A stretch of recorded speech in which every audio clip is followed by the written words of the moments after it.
श्री रामचरितमानस अरण्यकांड।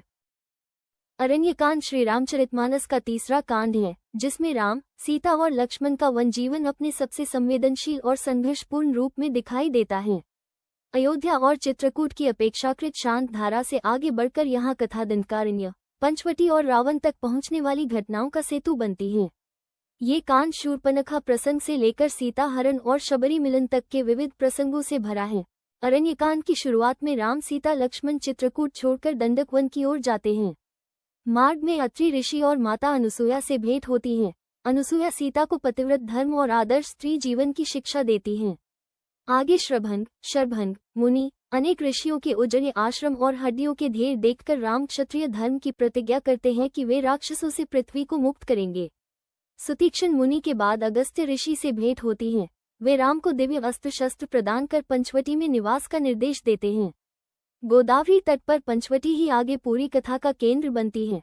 पंचवटी में सबसे पहले जटायु से मिलन होता है, जो आगे सीता हरण प्रसंग में राम के लिए प्राण देने तक की निष्ठा दिखाता है। यही शूर्पणखा आती है। राम लक्ष्मण से विवाह प्रस्ताव, फिर सीता का अनादर, उसके नाक कान काटे जाने से घटनाक्रम तीव्र होता है। वह खरदूषण को लेकर आती है। भीषण युद्ध में राम उन्हें और उनकी सेना को मार गिराते हैं। अपमानित शूर्पणखा लंका जाकर रावण को भड़काती है। यहाँ से राम रावण संघर्ष का बीज पड़ता है।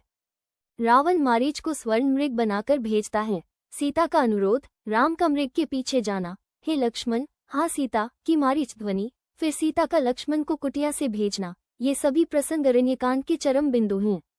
इसी बीच रावण साधु वेश में आकर सीता का हरण करता है। जटायु से युद्ध कर उसे घायल कर देता है।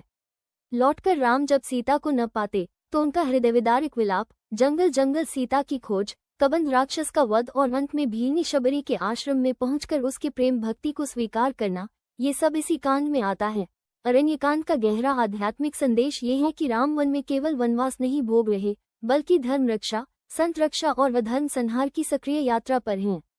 यहाँ भक्त आदर्श जटायु, शबरी, ऋषि मुनि, पतिव्रता आदर्श सीता और मर्यादा पुरुषोत्तम राम का करुण, वीर और करुणामय रूप तीनों एक साथ दिखाई देते हैं।